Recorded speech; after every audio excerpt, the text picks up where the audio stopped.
Miles is one of the most technically advanced people I know when it comes to building stuff with AI. I own a marketing agency, and today I'm going to pick his brain on your behalf with stuff that you can actually apply into your business straight away. He's built softwares that have streamlined operations in a business, he's built apps, and he's got some cool projects that he's working on right now. Now I'm going to try and keep this as simple as possible for those who maybe don't have as much experience implementing advanced AI into their business. But hopefully there should be some good stuff in here and some stuff you can take away and deploy straight away. So enjoy. Hi Miles. Hey Julius.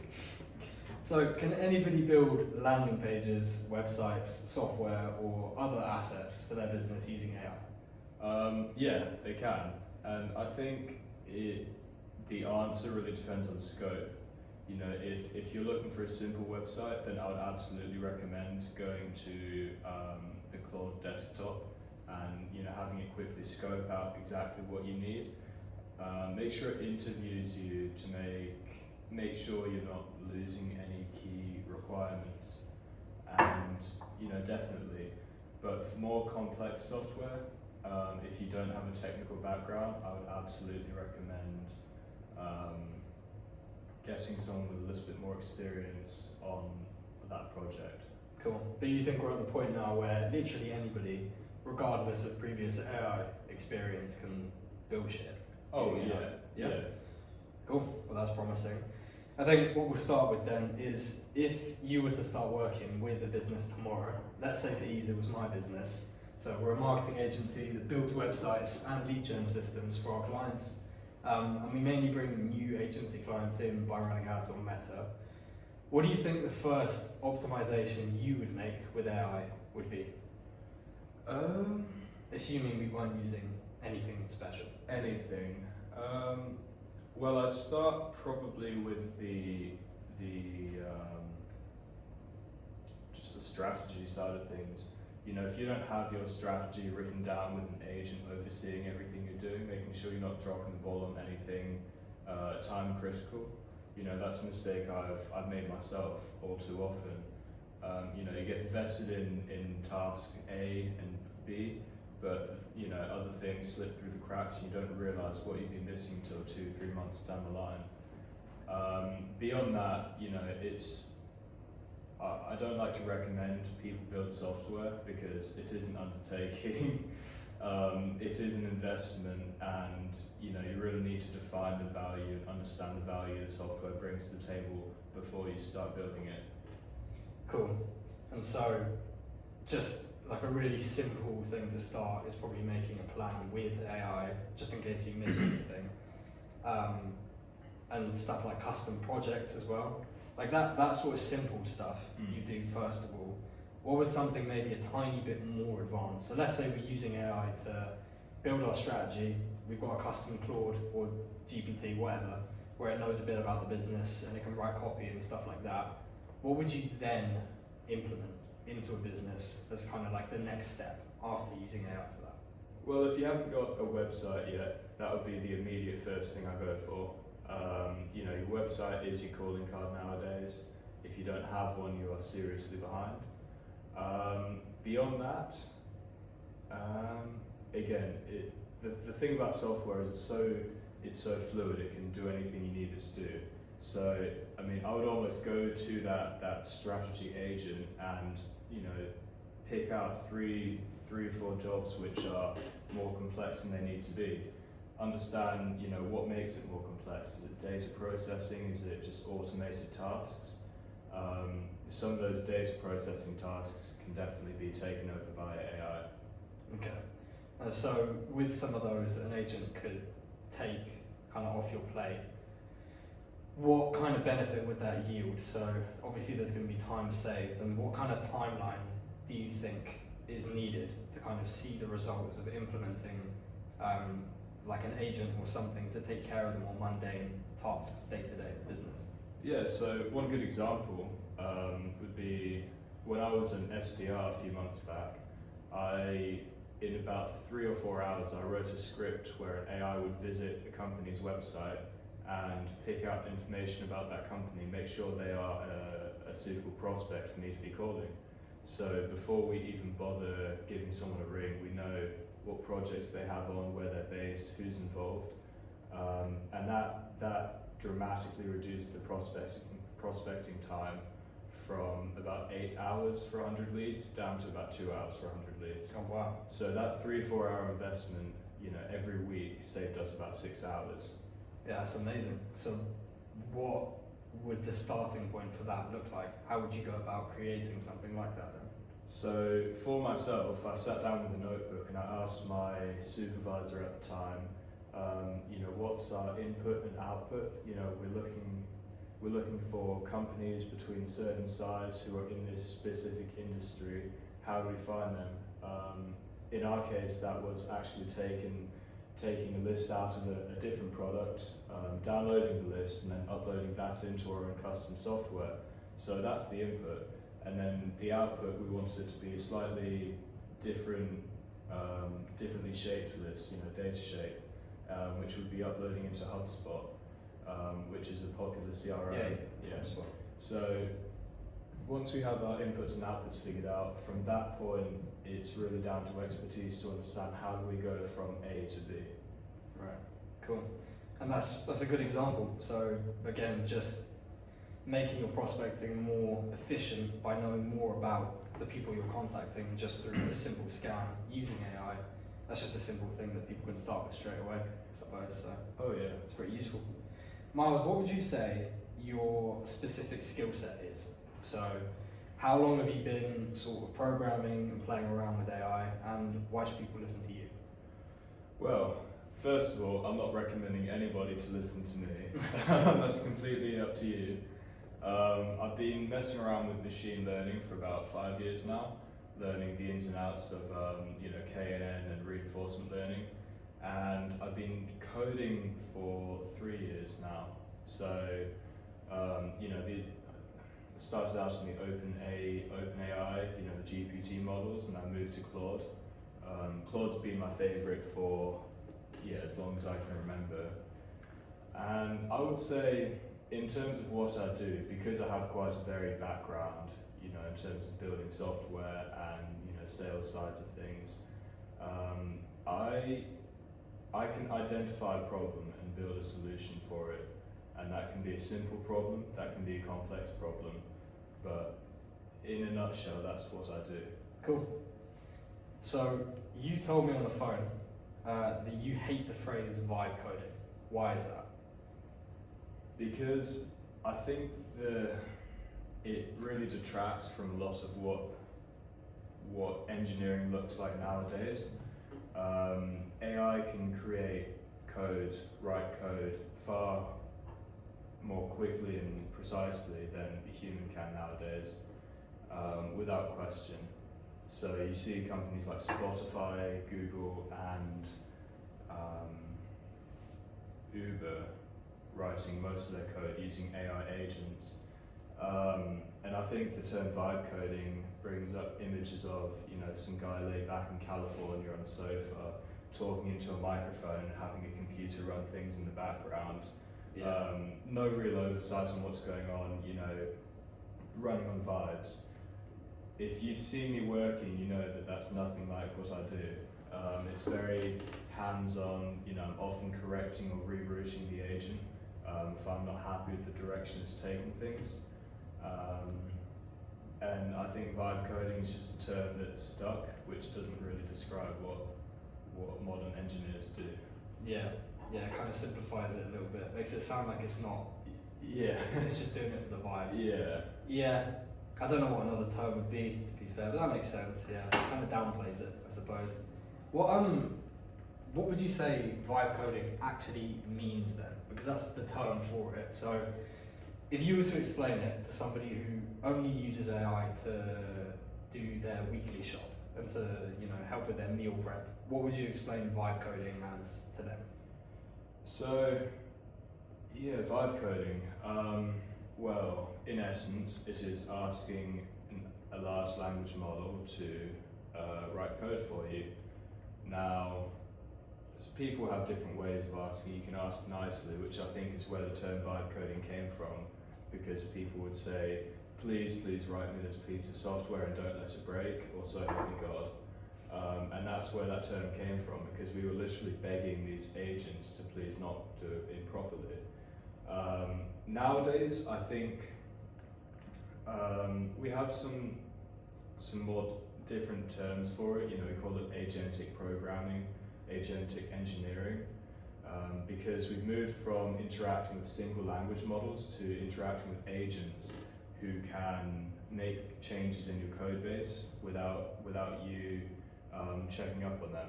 So language models write code, agents write software, and typically with skilled engineers, you'll see an engineer using 2 or 3 different agents simultaneously, working on different parts of the code base, and that's where you really see the impact. You know, when you're running these things in parallel. Cool. So if somebody wanted to start building valuable things by vibe coding, and they want to implement, you know, these tools or these bits and pieces into their business or for their clients, you know, like what we were saying earlier, like websites, landing pages, or even software using AI, what do you think they actually need to understand before they start? So what's the minimum you need to know going into this whole world? I'd say you need to understand your business. You know, you need to understand your problem. More than anything, without a doubt. One of the first pieces of software I built was a fitness tracker, and that was actually because the fitness space is something I've been involved with for, you know, I've been in the gym for 5-6 years now, and I thought I understood the problems of the gym goer quite well. And as it turns out, you know, it's not actually easy to sell fitness products. You know, there's a lot of psychology involved there. But that's the most important thing, is your business needs. Cool. Well, and you think the tools you end up using will kind of guide you in terms of how you make this thing. If you have a good grasp of your business and of your market, the tools are going to help you to actually build these things that you can then implement and see benefit with. Yeah. Okay, so the tools are going to make it easy for you nowadays. Mm-hmm. Cool. So with that being said, what tools are you actually using on a day-to-day to build stuff right now? Just walk me through, you know, your stack in plain English. Yeah, so I use Claude website. I don't use Claude Code at all. Why is that? Too expensive. Right. I'm a uni student on a tight budget. Makes sense. And also by principle, I think these should be accessible tools, and I don't like paying for things that can be free. So Google Anti-Gravity is a very new tool, released about 6 months ago. They've been doing a closed beta with certain users until very recently, and they're generally available now. And it's fantastic. You know, you can see your code base right there, and then you can open the agent and ask it to make changes and just do it in real time. And that uses the Gemini model family, but you can also select Claude as well. So it gives you that flexibility. Cool. Using anything else? I remember you talking about OpenClaw, stuff like that. I've experimented with OpenClaw, but I think I just don't trust agents to run fully autonomously just yet. I may end up eating these words, but you know, I've had a recent experience with OpenClaw running in the background of my laptop, churning tokens 24/7, and it's actually cost me about 100 quid. Right. So just given that experience, you know, I'm hesitant to give an AI agent direct access to my bank account. Yeah, that makes sense. What would you say, using these tools, the most useful thing you've built that wasn't really a big complex app, something small, practical, that just kind of solved a problem there and then that had an immediate impact? What would you say, you know, the most useful thing you built is? I think that that scraper I mentioned earlier is a good example of that. Yeah. You know, I whipped it up within one work day. It was in my first week on the job, so you know, I was eager to prove myself. Yeah. And by the end of the day, it was just scanning through these prospects' websites and generating summaries for them that we can look at while we're on the sales call. Yeah. and to invest that time as a human, probably 5 minutes per lead, 100 leads, upwards of 9 hours. To do that, to not do that, you're losing information, you're losing deals. So, I think that was a very low investment, high reward project. Yeah, low hanging fruit. Because I think anybody could do that. To be fair. Yeah. It's not the most complex thing, but it's just one of those little optimizations that people who aren't as involved in the AI world would kind of know about. Just a simple lead scraper saves you time, adds more deals to your pipeline, whatever business you're in, really, that could be used. So yeah, that's quite a cool one. What would you say the most common mistake you see people make when they start trying to build stuff with AI? So like that scraper, for example. Over-scoping, letting the project grow from a simple, problem-solving tool, a script that you understand is being used for this and this only. If people get excited about the idea, sometimes it's easy to say, well, maybe it can solve this slightly different problem for these other people, maybe it can solve this as well. And before you know it, you sat down with a massive project, 3 months worth of scope, and it's never actually going to get built. In the time you spent talking about it, you could have the thing done. Yeah. So basically keep it for what it's initially built for, and if there's another problem, build another simple tool to solve that problem. Yeah, keep it tight, and you can always go back and copy over the project and take parts that worked well, leave parts that didn't work well. But it's always better to do 2 small projects than one way too large project. Yeah, that makes sense. That's a good tip.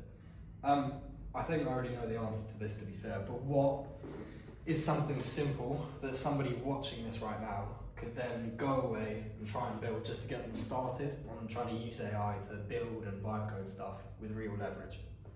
I think anyone could go and build a website for themselves right now. Yeah. Doesn't matter what computer you have. I'm using a 5-year-old MacBook Air, and I've done plenty on this. So you can use any computer, any agent. Just build yourself a website. It doesn't matter what you say on it. And then if you want to, you can spend £10 on a domain and get that website hosted. But that's a fantastic project to just understand how simple it really can be. Yeah, that's a brilliant place to start. I think a website, or if there's any marketers watching, a landing page, something where you can just get something built so you understand how the tool works, is probably a really good place to start. And then stuff like that lead scraper would be a good addition. Eventually when you're wanting to build a tool, something like that would just that will give you like a small benefit. It's probably something to start with too. Miles, what are you working on right now? Well, besides the beach body, forever in progress. Yeah, I'm actually finishing up a medicine tracking app for chronic patients. Cool. So it's designed to make it easier for patients to understand and track their medication. And I'm actually using AI under the hood there a lot. So while there are no AI features which are customer facing, there's no chatbot or anything like that. We have a scanner where you can scan the barcode of any medicine in the UK, and it will automatically upload that into your profile and retrieve the leaflet for that medicine and break it up so that the AI summarizes it and shows it to you. So any key points, don't take these before or after a meal, don't drink when you're having this. You get all kinds of rules around medicines. And this just makes it far easier to digest that information. So that's what I'm building right now. It's a fairly personal problem to me. And I've got quite a few people who are excited to give this a try. Yeah, that sounds amazing. Sounds like a cool use case. And Miles, what are you trying to learn right now? With regards to AI. Yeah. Yeah. Well, I know I said OpenClaw recently burned me. I do think, there are a lot of people at the forefront of the industry who are excited about OpenClaw, excited about autonomous agents. I've tried out a few different variations. I mentioned Hermes to you. That's a popular fork. I'm trying to learn why people are so excited about this idea, because if it's as bad as I think it is, then it wouldn't be such a big name. So I'm trying to find what I'm missing, if that makes sense.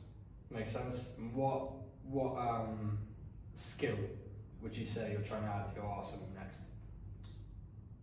Marketing. Yeah? Yeah, marketing is my weak point right now. Cool. So just I think being well-rounded in the business world is incredibly important. When being technical is the baseline, when being good at sales is the baseline, I think that's where things are going to be soon enough. I think you're going to have a certain level of proficiency in all of the core business skills. Yeah. But, sounds good, man. Just keep talking to me. I'm sure there's a lot I can learn from you with the programming. You can learn from me with the marketing. Yeah. That's it, man. Well done. Thanks, man. Oh, of course, bro. I appreciate it. Yeah.